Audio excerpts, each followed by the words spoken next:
Hello everyone, मेरा नाम है शिवम पांडे और irrigation and water resource engineering subject में आप सभी का स्वागत है। आज हम बात करेंगे बेस फ्लो सेपरेशन और यूनिट हाइड्रोग्राफ की। बट उसके पहले हम आज जो लास्ट टॉपिक हम कवर कर रहे थे that was the flood hydrograph, वो हम उसके बारे में आज डिस्कस करते हैं। पहले तो हमने लास्ट क्लास में डिस्कस किया था कि what are the different components of the hydrograph. अब यहाँ पे आपको ये चीज़ देखनी चाहिए कि हाइड्रोग्राफ क्या है। It is the relationship between the discharge and the time. Okay, तो समय के साथ साथ आप देखेंगे कि कितना चेंज इन डिस्चार्ज हो रहा है। मैंने आपको लास्ट क्लास में बताया था कि जब भी हम बात करते हैं हाइड्रोग्राफ की या फिर मैं बात करता हूँ फ्लड हाइड्रोग्राफ की, तो इसमें दो कंपोनेंट आपको देखने को मिलेंगे। कौन कौन से वो दो कंपोनेंट हैं? First is the run of and second is the base flow. Okay, यदि मैं बेस फ्लो को हटा देता हूँ तो हम डायरेक्ट रन ऑफ हाइड्रोग्राफ की बात करेंगे। बट यहाँ पे देखिए, आप अगर आप इस फिगर को देखेंगे तो यहाँ पे आपका बेस फ्लो भी है और this other portion is also there. ठीक है, so these two things are present. तो ये आपका फ्लड हाइड्रोग्राफ यहाँ पे आपको देखने को मिल रहा है। अच्छा, यदि मैं बात करता हूँ यहाँ पे about this thing here, this is the rising limb. Okay, फिर आपका एक बी पॉइंट आया है जो कि इन्फ्लेक्शन पॉइंट है। देन आपका एक पीक रीच करता है, दैट इज द पीक। अगर मैं इसको पॉइंट डिनोट करूँ तो लेट से पी पॉइंट से डिनोट कर देता हूँ। देन ये आपका सी पॉइंट आया है and then we move on कि ये फॉलिंग लिम में जब आपका फिर से आपका डिस्चार्ज स्ट्रीम में बेस फ्लो के बराबर हो जाता है। अच्छा, जो ये फॉलिंग लिम्ब है ये डिपेंड करता है किसके ऊपर? आपका कैचमेंट कैरेक्टरिस्टिक के ऊपर। कैचमेंट कैरेक्टरिस्टिक यानी कि कैचमेंट का शेप क्या है, ओके, कैचमेंट का साइज़ क्या है, इन सब चीज़ों के ऊपर डिपेंड करता है। यदि मैं बात करूँ राइजिंग कर्व की या राइजिंग लिम्ब की, कंसंट्रेशन कर्व की, तो इसमें क्या होगा?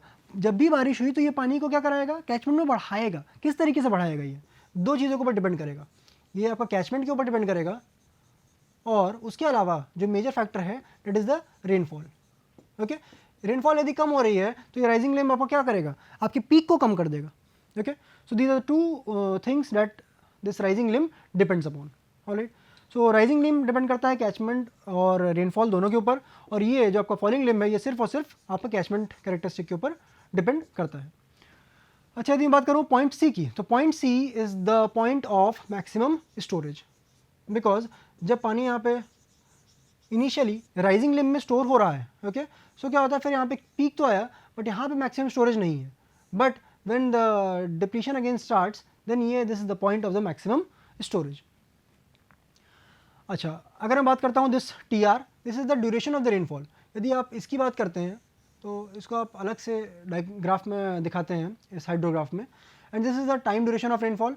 और जो यहाँ पे मैंने आपको लास्ट क्लास में बताया था कि लेट से एग्जांपल के तौर पे ये 2 सेंटीमीटर है। 2 सेंटीमीटर क्या है? ये रन ऑफ डेप्थ है कि यदि पानी रन ऑफ में जा रहा है तो कितने डेप्थ तक पानी एक्यूमुलेट करेगा ऑन द ग्राउंड। तो दैट इज लेट से 2 सेंटीमीटर यहाँ पे एग्जाम्पल के तौर पर मैंने लिया है। This is the run of depth. Okay, अच्छा, एक चीज़ और यहाँ पे देखिएगा क्या कि यदि मैं अगर हाइड्रोग्राफ की बात करूँ तो ये जो सेंटर मोस्ट पॉइंट है आपको दिख रहा है यहाँ पे जो पीक के करस्पॉन्डिंग है इन दिस हाइड्रोग्राफ, लेट से this is the centre of mass of this hydrograph. अच्छा, सेंटर ऑफ मास से लेके ये आपका क्या है? ये आपका centre of mass of rainfall है। तो this is the time duration. Okay, this is one time duration, जिसको हम क्या बोल देते हैं? इसको हम बोलते हैं lag time. Okay, so this is one lag time. कितनी देर बाद आपको पीक देखने को मिलेगा? सो that is denoted by this lag time. Okay, अच्छा, एक चीज़ ये आपका टी आर हो गया, एक आपका टी एल हो गया, और एक और चीज़ यहाँ पे देखिएगा that is the T B. T B क्या है? आपका टाइम ऑफ बेस टाइम, जिसको हम बोलेंगे। बेस टाइम क्या है? जब तक ये बेस फ्लो आपका एग्जिस्ट कर रहा है। ओके, बेस फ्लो मैंने आपको क्या बताया था? किसी भी कैचमेंट में base flow was that thing which was there. अगर मैं किसी कैचमेंट की बात कर रहा हूँ और यहाँ पे जो बेस फ्लो की बात करते हैं, ओके, अगर मैं कहता हूँ कि this is the stream, okay, this is the stream here. Okay, तो लेट्स से अगर ये आपका ग्राउंड वाटर लेवल है, तो पानी कुछ यहाँ से जा रहा है, okay, in this way, this is the what? Base flow. तो बेस फ्लो तो इररिस्पेक्टिव की बारिश हो चाहे ना हो, बेस फ्लो तो मौजूद रहेगा ही रहेगा अनटिल अनलेस आप इसमें से कुछ आउटगोइंग पानी नहीं है तब। ठीक है, तो बेस फ्लो तो मेंटेन रहेगा ही रहेगा। अगर यहाँ पे रेनफॉल होती है तो आपका रन ऑफ के कारण और आपका डायरेक्ट प्रेसिपिटेशन के कारण और आपका प्रॉम्प्ट इंटरफ्लो के कारण पानी यहाँ पे कंट्रीब्यूट तो करेगा, बट ये सिर्फ और सिर्फ हम जो ऊपर की बात कर रहे हैं, this water, this is what, this is only and only due to the rainfall, but base flow हमेशा मौजूद रहेगा ही रहेगा। Okay, so these are the few terms associated with this hydrograph. तो बेस फ्लो हमेशा आपका मौजूद रहेगा ही रहेगा जब तक वो कंट्रीब्यूट कर रहा है, okay, in the run of. चलिए अब हम कुछ और चीज़ें यहाँ पे देखते हैं. ये हमने पहले भी डिस्कस किए हैं points. Now will simply move on with this points. Shape of the rising limb is influenced by both the rainfall characteristic and the catchment characteristic.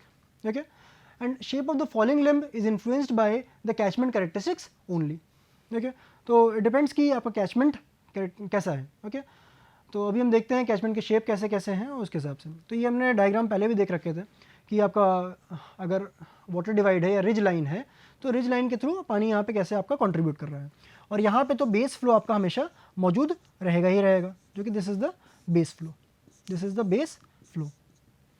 Okay, so this is the base flow. और ऊपर से जो आपका जो rainfall आएगा that will be contributing to the run off. Okay, जो कि आपका पीक देगा हाइड्रोग्राफ का. Now here see this TB. TB is the base time, total time during which the catchment contributes flow at the section where the hydrograph is plotted. It is the flow time due to TR duration of the rainfall. Okay. TL is the lag time. Lag time मैंने आपको बताया diagram में वहाँ पे कि it is the time interval between the center of the mass of the rainfall and between this center of mass of the hydrograph. So this is the lag time. Actually lag time क्या करता है? Lag time is the time after which the effect of the rainfall is seen in the catchment. क्योंकि यदि आप इस यहाँ पे इसकी बात करें तो अगर आप ग्राफिकली बोलेंगे तो ग्राफिकली तो आप ये कह देंगे कि भाई सेंटर ऑफ रेनफॉल से लेके centre of mass of this hydrograph के बीच का डिस्टेंस है, या फिर टाइम के रिस्पेक्ट में है तो टाइम है ये. अच्छा, यदि मैं बात करूँ कि इसका इफेक्ट क्या आ रहा है, आप ये चीज़ समझ सकते हैं कि यहाँ पे इसका पीक ऑब्टेन हो रहा है. रेनफॉल तो चलिए यहाँ पे हुई, ओके, बट इसका पीक कब ऑब्टेन हो रहा है? कुछ समय बाद. और वो कुछ समय क्या है? ये लैग टाइम है. So the time after which effect of rainfall is seen in the catchment that is the lag time. अच्छा, अब हम बात करते हैं factors which affect the flood hydrograph. तो it is a combination of two factors basically. पहला आपका physiographic factors हैं and the second is the climatic factors. जो फिजियोग्राफिक फैक्टर्स हैं उसमें बेसिन कैरेक्टरिस्टिक है, इन्फिल्ट्रेशन कैरेक्टरिस्टिक है और चैनल कैरेक्टरिस्टिक है. क्लाइमेटिक फैक्टर्स में आपके तीन और पॉइंट्स हैं यहाँ पे. That is the storm characteristics that is depending upon the rainfall और whatever with the precipitation. Second is the initial losses and third is the evapotranspiration. तो ये तो दो प्रकार के लॉस ही हैं आपके पास. Okay, and this is the storm characteristic. Now let us see here one by one कि फिजियोग्राफिक फैक्टर्स में जो पॉइंट्स हैं उसको थोड़ा सब डिवाइड करते हैं यहाँ पे. तो बेसिक कैरेक्टरिस्टिक, तो बेसिक कैरेक्टरिस्टिक क्या आप देखेंगे यहाँ पे, शेप पॉइंट है, साइज है, स्लोप है and elevation of that area and drainage density है. देखिए इसको अभी हम थोड़ा सा और डीप में जाएंगे, इसको एक एक पॉइंट को हम यहाँ पे कवर करेंगे अभी. Then there is infiltration characteristic. Okay, land use कैसा है, वेजिटेशन है कि नहीं है, कैसा सरफेस है, वो रॉकी सरफेस है या फिर शहरी इलाका है, रूरल एरिया है, किस तरीके का एरिया है. Okay, land use and cover. Then there is a soil type. Soil it is having permeability और not, it is having absorption capability और नॉट, तो डिपेंड करता है. Then there is this geological condition कि rocky strata है, rocky है तो क्या उसमें फिशर्स हैं. जो भी हमने रन ऑफ में बात करी थी ना, वही सारे फैक्टर्स को यहाँ पे हम यूज़ में लेके आएंगे. Is there any other type of storage, जैसा कि लेक में होता है या फिर कोई किसी भी और पॉन्ड हुआ, तमाम अदर स्टोरेज है क्या वहाँ पे. Then there is channel characteristic. Okay, channel में क्रॉस सेक्शन कैसा है, उसका रफनेस क्या है, उसका स्टोरेज कैपेसिटी क्या है. सो इट डिपेंड्स कि ये फिजियोग्राफिक फैक्टर्स क्या क्या हैं, उनके ऊपर डिपेंड करेगा कि आपका फ्लड हाइड्रोग्राफ कैसे बनेगा. यदि मैं बात करता हूँ क्लाइमेटिक फैक्टर्स की, तो इसमें सबसे पहले आप देखिएगा स्टॉर्म कैरेक्टरिस्टिक. स्टॉर्म कैरेक्टरिस्टिक यानी कि आपकी हम रेनफॉल की बात करें यदि, तो अगर इस रेनफॉल की बात कर रहे हैं तो what is the type of precipitation. यहाँ पे तो हमने सिर्फ और सिर्फ रेनफॉल कंसिडर किया है. प्रेसिपिटेशन में तो आपके तमाम आ जाएंगे, जैसा कि स्नोफॉल हो गया, बट यहाँ पे हम बेसिकली जो कंट्रीब्यूटिंग फैक्टर होता है जो कि पीक डिस्चार्ज में आपकी मदद करेगा, that will B only the rainfall. Second is the intensity of the rainfall, है ना, कितना सेंटीमीटर प्रति घंटे के हिसाब से बारिश हो रही है. Is it high intensity, low intensity और मीडियम इंटेंसिटी. ड्यूरेशन की बात करते हैं, कितनी देर के लिए बारिश हो रही है. 2 घंटे की बारिश हुई है, it is a 4 hour storm, 6 hour storm और 8 आवर स्टॉर्म.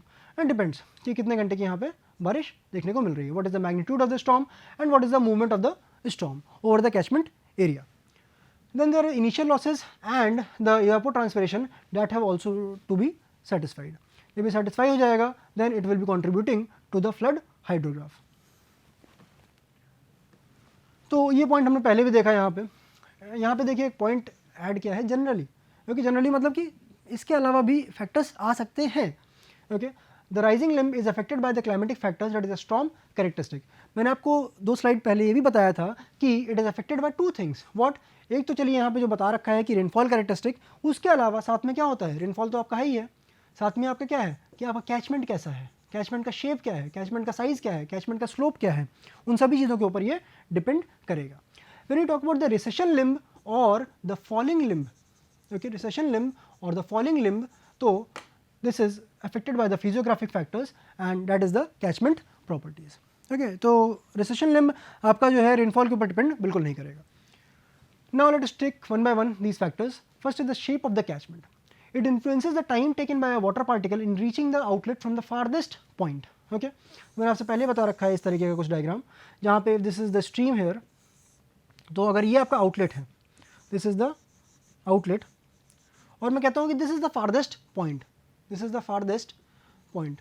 ओके, तो यहाँ से लेके यहाँ इस आउटलेट तक पहुँचने में कितना इसको समय लगता है, okay, that is also depending there. Okay, यहाँ पे देखिएगा, it influences the time taken by water particle in reaching the outlet from the farthest point, hence it influences the time after which the peak discharge is obtained. Okay, तो peak discharge आपको कब मिलेगा, कितनी देर बाद मिलेगा, it depends upon the shape of the catchment.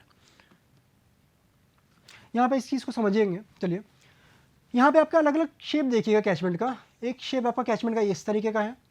यहाँ पे आउटलेट पे यदि आप देखिए तो इसमें जो है क्या है, थोड़ा पॉइंटी टाइप का है। यहाँ यानी कि ये जो पोर्शन है ना, यहाँ पे एरिया क्या है, एरिया हेयर इज़ लेसर।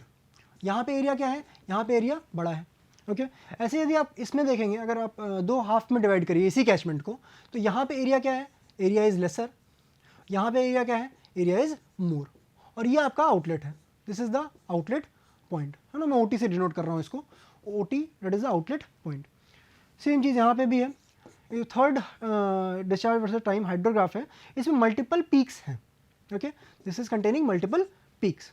जैसे आपका पहला पीक ये मिल रहा है because of this catchment area, और फिर ये जो थोड़ा सा फनल शेप बन गया है, इसके कारण आपको एक दूसरा पीक मिल रहा है ना, QP2 अगर मैं इसको डिनोट कर दूँ, इसको QP1 डिनोट कर दूँ, तो ये are the 2 peaks that are being obtained here. तो चलिए यहाँ पे हम देखते हैं थोड़ा सा, ये जो पहला हाइड्रोग्राफ है इसमें क्या है, जो पहला वाला एरिया क्या है, this is slightly lesser. Okay, तो ये है तो कम, बट यहाँ पे क्या होगा, यहाँ पे आपको पीक जल्दी मिल जाएगा। जो डिस्चार्ज फ्लड मैक्सिमम डिस्चार्ज है, वो यहाँ पे आपको पीक जो है जल्दी, समय के हिसाब से आप देखें जल्दी मिल जाएगा। बट यदि मैं यहाँ पे बात करता हूँ, तो ये पूरा एरिया कवर करने के लिए, मैं पहले हाफ की बात करूँ अगर, ये पूरा एरिया कवर करने के लिए समय बहुत लगेगा। तो जो पीक की बात कर रहे हैं, तो पीक अटेन करने में क्या होगा, टाइम ज़्यादा लगेगा। ओके, पीक को अटेन करने में टाइम ज़्यादा लगेगा। चलिए, एक तो हमने बात करी पीक की। ओके, सेकेंड पॉइंट हेयर कि यहाँ पे जो राइजिंग लिम्ब है, ये देखिएगा, राइजिंग लिम्ब क्या हो रहा है, जल्दी अटेन कर रहा है। ओके, यहाँ पे पानी जल्दी से मौजूद हो रहा है। बट यहाँ पे क्या हो रहा है, यहाँ पे जो फॉलिंग लिम्ब है, ये तुरंत ही डिस्चार्ज कर दे रहा है पानी को। क्यों? क्योंकि पानी यहाँ तो चलिए यहाँ स्टोर होकर आया है यहाँ पे, बट यहाँ पे क्या हुआ, यहाँ पे इसको तुरंत समय नहीं मिला, यहाँ पे समय नहीं मिला इसको, तो तुरंत को तुरंत ये क्या कर गया, ये डिस्चार्ज यहाँ पे आपको फॉलिंग लिम्ब के रूप में इसने तुरंत यहाँ पे शो कर दिया। बट यहाँ पे यदि आप देखिए, जो सेकंड हाफ है आपका, the second portion of this area, ये जो फॉलिंग लिम्ब है, ये क्या हो रहा है, ये आपका ग्रेजुअल स्लोप ले रहा है, इसको समय ज़्यादा मिल रहा है यहाँ पे फॉलिंग लिम्ब को। तो this a graph is skewed left, that is QP occurs relatively early. जो सेकंड ग्राफ है आपका ये, ओके, जो सेकंड फ्लड हाइड्रोग्राफ है, it is QP is occurring relatively late here. C is the complex shape, जो मैंने आपको बताया कि एक डिस्चार्ज आपको यहाँ मिलेगा पीक डिस्चार्ज, और एक पीक डिस्चार्ज आपको यहाँ मिलेगा। So these are the 2-3 graphs that are showing कि shape of the catchment is affecting the flood hydrograph. Drainage density की बात करते हैं। मैंने क्या किया, यहाँ पे एक एरिया A ले रखा है और सिमिलर एरिया A यहाँ पे एक और ले रखा है, कि 2 यहाँ पे कैचमेंट एरियाज हैं। But in the first case यहाँ पे ड्रेनेज डेंसिटी बहुत ज़्यादा है। कैसे ड्रेनेज डेंसिटी आप मेजर करते हैं कि नंबर ऑफ स्ट्रीम या जो area contributed by the stream कितनी ज़्यादा है। ओके, यहाँ पे देख रहे हैं आप नंबर ऑफ स्ट्रीम्स बहुत ज़्यादा है। ओके, यहाँ पे क्या है, नंबर ऑफ स्ट्रीम देखेंगे तो 1 2 3 इस तरीके से आपको बस 3 ही डायग्राम में दिख रही हैं। So you can say that the first one is having a high drainage density and second one is having a low drainage density. जब आपका पास ड्रेनेज डेंसिटी ज़्यादा होती है, तो आपका जो पीक होता है वो ज़्यादा ऑब्टेन होता है। ओके, तो the peak obtained is higher, तो जो आप इस वाले डायग्राम में देख सकते हैं। बट यदि मैं बात करता हूँ कि ड्रेनेज डेंसिटी कम है, ड्रेनेज डेंसिटी कम है, तो जो आपका पीक डिस्चार्ज है वो क्या हो जाएगा, that will be slightly reduced. तो जो पीक डिस्चार्ज है इस वाले केस में डेट विल बी रिड्यूस्ड। यदि मैं एक और फैक्टर लेकर बात करूँ लैंड यूज़ की, area of the catchment is the same, A area, क्योंकि हमें कैचमेंट एरिया सेम रखना पड़ेगा अगर हमें कंपैरिजन करना है। तो यहाँ पे देखिएगा यदि मैं रिवर की बात करूँ, okay, so this blue stream और द रिवर, ये देखिए तो दोनों जगह पे सेम है। बट इस केस में क्या हुआ, जो इसमें लैंड यूज़ है इसमें वेजिटेशन ज़्यादा है। वेजिटेशन ज़्यादा है तो क्या होगा, ये पानी को ग्राउंड पे रोकने की कोशिश करेगा। यदि वो पानी को रोक रहा है तो वो इन्फिल्ट्रेट कराएगा। पानी को जहाँ इन्फिल्ट्रेट कराया उसने, तो जो रन ऑफ वाला वाटर होगा that will be slightly lesser. तो यहाँ पे रन ऑफ क्या होगा, यहाँ पे कम होगा रन ऑफ। यहाँ पे रन ऑफ आप देखेंगे तो रन ऑफ यहाँ पे ज़्यादा होगा। यदि रन ऑफ ज़्यादा है तो जो आपका जो पीक ऑब्टेन होगा that peak will be what more in this case, in this one. But यहाँ पे क्या हो रहा है, यहाँ पे इन्फिल्ट्रेशन ज़्यादा है, लॉसेज ज़्यादा है, लॉसेज ज़्यादा है तो रन ऑफ कम हो गया। रन ऑफ कम हो गया तो जो आपका पीक डिस्चार्ज है वो यहाँ पे आपको क्या मिलेगा, वो डेट विल बी रिड्यूस्ड। तो जो peak this peak discharge is there, ये आपका यहाँ पे रिड्यूस हो जाएगा। So here the peak discharge is reduced and here the peak discharge is high. So it depends कि आपका लैंड यूज़ किस तरीके का है। इसीलिए आप शहरों में देखते हैं कि शहरों में जो है पीक डिस्चार्ज ज़्यादा मिलता है। इसीलिए ये केस क्या है आजकल, ये शहरों के लिए flash floods are a very common phenomena in the cities these days. जैसा कि आप दिल्ली में देख सकते हैं आजकल, ठीक है, और ये बहुत बड़े शहरों में आप देख रहे हैं, जैसे सिडनी में आजकल आप देखेंगे तो सिडनी में भी आपको देखने को मिलता है। यदि मैं बात करूँ क्लाइमेटिक फैक्टर्स की, तो क्लाइमेटिक फैक्टर्स में देखिएगा एरियल डिस्ट्रीब्यूशन की बात करते हैं। अब देखिए कैचमेंट एरिया तो ये है, ठीक है। अब अगर मैं बात करता हूँ आउटलेट पॉइंट की, ठीक, this is the outlet point. अगर मैं ओटी से डिनोट कर देता हूँ कि आउटलेट है। यदि बारिश इस रीजन में होती है तो तुरंत का तुरंत आपको इमीडिएट आपको पीक मिल जाएगा। बट यदि मैं क्या कहता हूँ कि rainfall occurs in this area, A4 area, rainfall यदि इसमें आ रहा है तो ये कंट्रीब्यूट तो करेगा ये स्ट्रीम में, बट यहाँ पे यदि आप मेजर कर रहे हैं तो पानी को यहाँ तक पहुँचने में क्या होगा, टाइम लगेगा। यदि यहाँ तक पहुँचने में टाइम लगेगा तो जो आपका QP ग्राफ होगा वो कुछ इस तरीके से आएगा। क्यों, क्योंकि जो टाइम लग रहा है that is the delay here. तो QP अटेन तो होगा बट कुछ समय बाद अटेन होगा। ये किसकी बात कर रहा हूँ, यदि बारिश कहाँ पे होती है, A4 में बात होती है। बट यदि बारिश A1 में होती है तब आपको कैसा ग्राफ देखने को मिलेगा।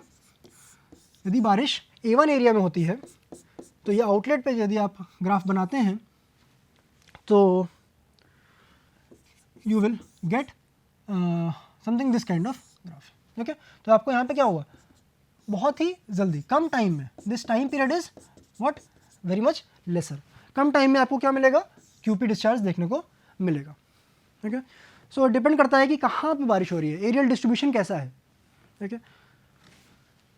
Now will talk about the base flow separation. Base flow separation की बात हम क्यों करें, बात तो सबसे पहले ये है। अच्छा, मैंने आपसे क्या कहा था कि एक चीज़ होती है फ्लड हाइड्रोग्राफ। फ्लड हाइड्रोग्राफ की जब मैंने बात करी तो इसमें 2 पॉइंट्स हैं, क्या क्या, एक आपका base flow and second is the run of. यदि मैं यहाँ पे बात करूँ तो अगर इनको स्ट्रेट लाइन से सिंपली ज्वाइन कर दूँ तो ये आपका बेस फ्लो हो गया और ये आपका क्या है, ये रन ऑफ रिप्रेजेंट करेगा। ये जो पोर्शन है ये आपका रन ऑफ को रिप्रेजेंट करेगा। अच्छा, अब ये जो आपका जो स्टार्टिंग है और ये एंड पॉइंट है, पहला तो आपको ये निकालने पड़ेंगे, ओके। यदि आपको बेस फ्लो को हटाना है तो आप क्या करना चाहेंगे कि भाई कैसे भी करके मैं ये पोर्शन हटा दूँ।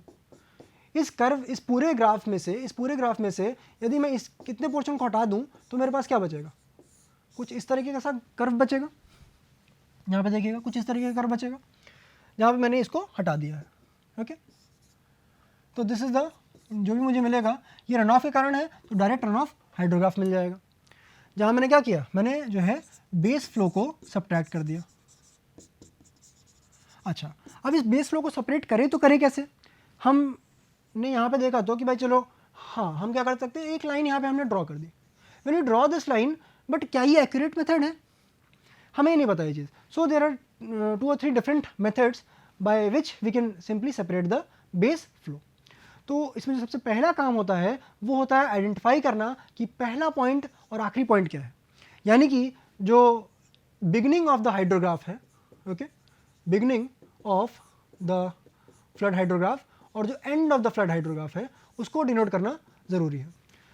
तो आप देखेंगे कि जो मैंने इनिशियल कॉन्केविटी है, ये जो ए बी पोर्शन है, इस ए बी पोर्शन को मैं कंसिडर नहीं करूँगा। मैं जितने भी ग्राफ की बात करूँगा मैं यहाँ बी पॉइंट से स्टार्ट करूँगा।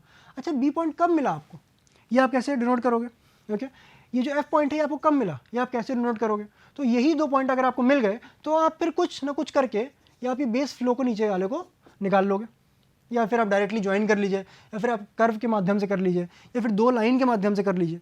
सो these are the 3 different methods by which you can separate the base flow. But उसके लिए सबसे पहला काम क्या है, आपको पहला पॉइंट बी और ये जो लास्ट पॉइंट है that is the end of the hydrograph F, ये आपको निकालना पड़ेगा। अच्छा, इसको निकालने के लिए चलिए हम आगे देखते हैं। फर्स्ट इज दिस, मैंने यहाँ पे देखिए ए पॉइंट ये वाला मार्क कर लिया है, जो इनिशियल कॉन्केविटी है इसको मैं कंसिडर नहीं कर रहा हूँ यहाँ पे, ओके, अभी के लिए। और ये आपका जो मतलब कि मैंने ये वाला पॉइंट स्टार्टिंग नहीं मान रखा है, मैंने कौन सा पॉइंट मान रखा है कि आपका this a point is the starting of the hydrograph, okay, और ये B point is the end of the this hydrograph और डायरेक्ट रन ऑफ। अच्छा, इसी क्रम में मैंने आपसे क्या बोला कि ये आपका डायरेक्ट रन ऑफ है ऊपर वाला पोर्शन, और जो नीचे वाला पोर्शन है that is what, base flow. तो इसमें हमें पहले ए और बी पॉइंट्स को निकालना है। चलिए हम आगे देखते हैं। इसमें ये पॉइंट तो चलिए आपको पता चल जाएगा। अच्छा, इसमें देखिएगा कि जो इसमें आपका ए पॉइंट है, ये ए पॉइंट तो आपको पता चल जाएगा, क्यों? कि जैसे ही कॉन्केविटी यहाँ पे कम हुई, जैसे ही यहाँ पे कॉन्केविटी खत्म होके और ये ग्राफ ऊपर उठना शुरू हो गया, तो आप कह सकते हैं कि ये पॉइंट आपका ए पॉइंट है। बट आपको ये बी पॉइंट कैसे मिलेगा? बी पॉइंट तो क्या है कि ये कर्व तो फ्री फ्लोइंग है, ये कर्व तो ऐसे ही चला जाएगा, ओके। तो ये बी पॉइंट आपको यहाँ आया, यहाँ पे आया, या फिर यहाँ पे आया, आप इसको डिनोट नहीं कर पाएंगे प्रॉपरली। तो ये बी पॉइंट निकालना आपके लिए थोड़ा सा कम्बरसम है। तो इसके लिए एक मेथड है जिससे हम इस बी पॉइंट को निकाल सकते हैं। तो चलिए हम एक एक करके सारे मेथड्स देखते हैं। जो हमारा पहला मेथड है, okay, that is the first method is this straight line method, okay. So इसके लिए हमने ए पॉइंट तो चलिए ठीक है, point A that is the beginning of hydrograph, it is easily identified by noticing the sharp change in the run off rate, जो कि मैंने आपको बताया पहले ही। पॉइंट बी की बात करते हैं तो it is the end of the direct run of, that is difficult to locate and is determined by an empirical relation given below, that is n is equal to 0.823 into a की power में 0.2। यानी कि यदि मैं बात करूं कि ये आपका हाइड्रोग्राफ है और ये आपका पीक है, ये पॉइंट आपका ए है, ये पॉइंट आपका बी पॉइंट है, तो पी से लेके बी में ए पॉइंट तो आपने चलो निकाल लिया कैसे ना कैसे करके, आपको जैसे भी कन्केविटी आपको समझ में आई आपने यहाँ पे ए पॉइंट बता दिया। बट ये बी पॉइंट क्या करना है आपने कि भाई n डेज बाद आपको मिलेगा, पीक अटेन होने के n डेज बाद आपको मिल रहा है। आपके n की वैल्यू क्या है? n की वैल्यू आप इस इक्वेशन से निकाल सकते हैं, जहाँ पे आपका area is in kilometre square, area of the catchment is in kilometre square, and n is the time interval from peak to the point b। तो आपके पास a पॉइंट मिल गया, b पॉइंट मिल गया। आपको 2 पॉइंट पहले आइडेंटिफाई करने थे, आपने दोनों ही चीज़ें कर ली। जैसे ही आपने a और b पॉइंट्स आपने आइडेंटिफाई किए, अब आप क्या करेंगे? अब आप इसको कैसे ना कैसे नीचे वाले पोर्शन को सेपरेट करना चाहेंगे और ऊपर वाले पोर्शन को ऊपर अलग करना चाहेंगे। सेपरेट करने के लिए, डिमार्केट करने के लिए आप इसके पास जो पहला मेथड है that is a straight line method. तो इसमें जो प्रोसेस है वो क्या है? Find the points A and B, जो कि आपने कर लिया, and then join A and B using a straight line. आपने सिंपली इनको स्ट्रेट लाइन से जोड़ दिया। जैसे ही आपने जोड़ा तो जो ऊपर वाला पोर्शन है ये आपका डायरेक्ट रन ऑफ हो गया और जो नीचे वाला पोर्शन है आपका बेस फ्लो हो गया, okay. This is the very first method. Second is the two lines method. Two lines method में क्या होता है? जो आपकी इनिशियल कॉन्केविटी है ना, ये आपकी, आप इसका इस्तेमाल करेंगे यहाँ पे। तो इसका इस्तेमाल कैसे करेंगे? ये जो कर्व है, मैं कहता हूँ कि यहाँ से आप इसको एक्स्ट्रापोलेट कर लीजिए।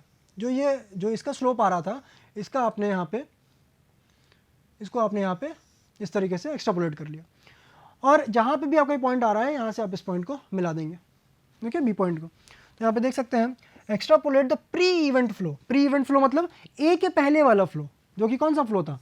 ये वाला पोर्शन था आपका, okay, this portion was there until the point Q P. जहाँ पे भी ये पॉइंट आ रहा हो, यहाँ पे बी मिले आपका, मिल जाने दीजिए यहाँ पे, और फिर क्या करिए? के और बी को ज्वाइन कर दीजिए। So by this method you can find out the base flow. तो इस केस में बेस फ्लो जो कौन सा होगा? जो ये नीचे वाला पोर्शन है that is the base flow. एक और तीसरा मेथड है that is the curve extension method. इस कर्व एक्सटेंशन मेथड में आप ये समझिएगा कि हम इसमें पीक डिस्चार्ज की बात तो नहीं कर रहे हैं, बट हम इन्फ्लेक्शन पॉइंट की बात कर रहे हैं। कौन सा? जहाँ पे मैक्सिमम स्टोरेज आपको देखने को मिल रहा है। So that is the point D here, and this is the direct run off portion, और ये आपका बेस फ्लो। कैसे आप डिनोट करेंगे इसमें? इसमें आपको क्या करना होता है कि जो ये आपका जो एक्सटेंशन जा रहा है इधर पे बी और ई वाला, आप क्या करिए? इसको पीछे की तरफ आप एक्स्ट्रापोलेट कर दीजिए। जैसे ही आप एक्स्ट्रापोलेट करेंगे इसको, आपको ये पॉइंट यहाँ पे कहाँ मिलेगा, इसके नीचे, पीक के नीचे की बात मैं नहीं कर रहा हूँ, मैं यहाँ बात कर रहा हूँ किसके नीचे, यहाँ डी पॉइंट के नीचे, यहाँ पे आपको मिला। अब आप क्या करेंगे, ए से आप एफ को ज्वाइन कर देंगे। लेट्स से अगर ये पॉइंट एफ है तो ए से आप एफ को ज्वाइन करेंगे कैसे, कर्व के माध्यम से। तो ये आपका स्ट्रेट लाइन के माध्यम से जुड़ेगा और ये वाला आपका कर्व के माध्यम से जुड़ेगा ए से एफ। तो you can see here I have written down these 2 points. Extrapolate the post event flow. Post event flow कौन सा पोस्ट इवेंट फ्लो, ये वाला पोर्शन जो बी और ई वाला पोर्शन है, backwards until the point F is obtained. F कहाँ पे ऑब्टेन हो रहा है, पी के नीचे नहीं बल्कि डी के नीचे, okay, that is the inflection point के नीचे, okay, and then join A F using an smooth arbitrary smooth curve. तो by this we come to an end of this, and then after this we move on to the direct runoff hydrograph determination and also the unit hydrograph. यहाँ पे आप एक चीज़ ये देख सकते हैं कि डायरेक्ट रन ऑफ हाइड्रोग्राफ होता क्या है। हमारे पास जो फ्लड हाइड्रोग्राफ था जिसमें 2 चीज़ें थी, क्या, एक आपका बेस फ्लो और एक आपका रन ऑफ। यदि मैं इसमें से बेस फ्लो को माइनस कर दूँ, बेस फ्लो को हटा देता हूँ, तो क्या बचेगा मेरे पास, सिर्फ और सिर्फ रन ऑफ वाला पोर्शन। रन ऑफ वाले पोर्शन की यदि मैं बात करूँ तो ये आपका रन ऑफ हो जाएगा। तो जो ये आपका फ्लड हाइड्रोग्राफ या फिर आप इसको स्टॉर्म हाइड्रोग्राफ बोलते थे, वो यहाँ पे क्या हो जाएगा, this will be the direct run of hydrograph. तो इस तरीके से आप बेस फ्लो को हटा के आप डायरेक्ट रन ऑफ हाइड्रोग्राफ आपको मिल सकता है। इसीलिए हमने डिटरमिन किया था क्या, कि बेस फ्लो को आप सेपरेट कैसे करेंगे। सेपरेट करने के 3 तरीके हैं जो हमने अभी तक देखे, ओके। सो ये ऑर्डिनेट्स हैं Q1, Q2, Q3, और उसके बाद फिर आपको अगर आप बेस फ्लो को माइनस करेंगे तो आपको फिर कुछ ऑर्डिनेट्स मिलेंगे O1, O2, O3 करके। सो इसके बाद आपको एक फॉर्मूला देखने को मिलेगा जिसको हम नेक्स्ट क्लास में डिस्कस करेंगे। Thank you for today.